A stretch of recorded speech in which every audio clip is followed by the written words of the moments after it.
जेके Yadav films present. हम गायक सुनील दीवाना जते भी शिव गुरु भाई बहिन छिए, चाचा चाची सबके हाथ जोड़ के प्रणाम करे छी।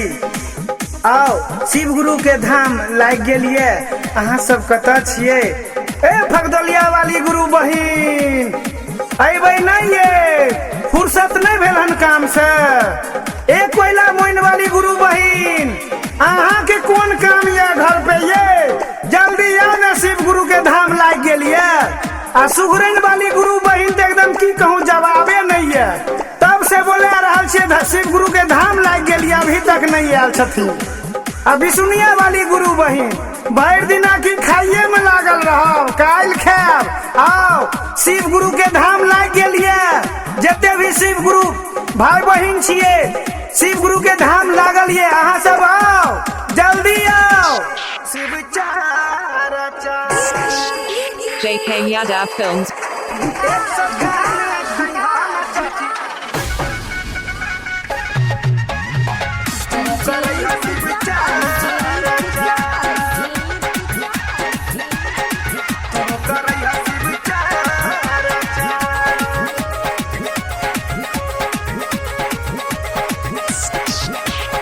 नौला लालपुर ढंगा जमालपुर सौसे बटिहा पाराचा, गरौल बरहामपुर और रघुनाथपुर सौसे बटिहा पाराचा।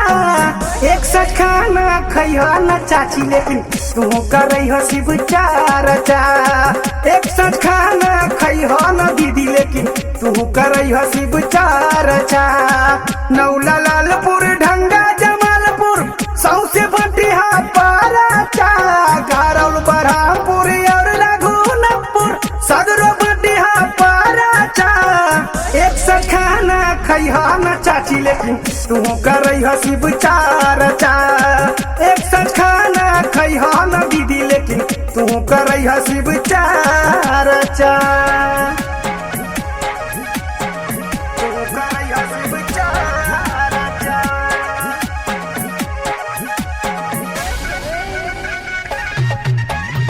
JK Yadav Films.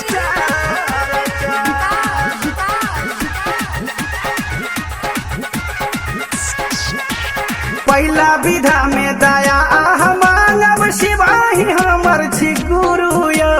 कृपा करू हे भोले दानी, हमरा दिस एक बार घुरू यो। गामे गामे भीख मांग के कहियो करता खराचा। एक सच खाना खैहा न चाची, लेकिन तू करैह शिव चारचा। एक सच खाना खैहा न दीदी, लेकिन तू करैह शिव चारचा। एक सच खाना खैहा न तू। JK Yadav Films.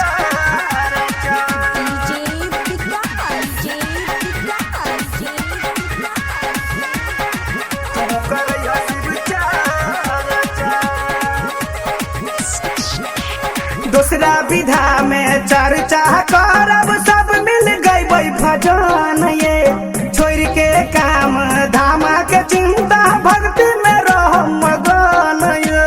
बाबा के कृपा है तो यहाँ पर बेचन पारत मीरा चाय। एक तो खाना खैहा न चाची, लेकिन तू करैह शिव चारचा।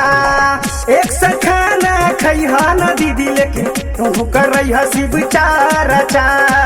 एक से खाना खैहा न दीदी, तू करैह शिव चारचा। JK Yadav Films.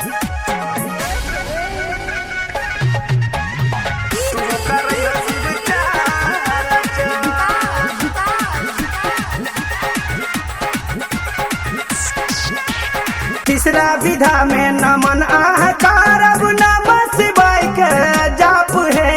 जिंदगी के तोहर दुख मिट जाता, सब कट जाता पाप है। सुनील दीवाना गायब के भाजन दिल कयापन पाराचा। एक सच खाना खैहा न जीतू भैया, लेकिन करैह शिव चारचा। एक सच खाना खैहा न विकास, लेकिन तू करैह शिव चारचा। एक सच खाना खैहा JK Yadav Films.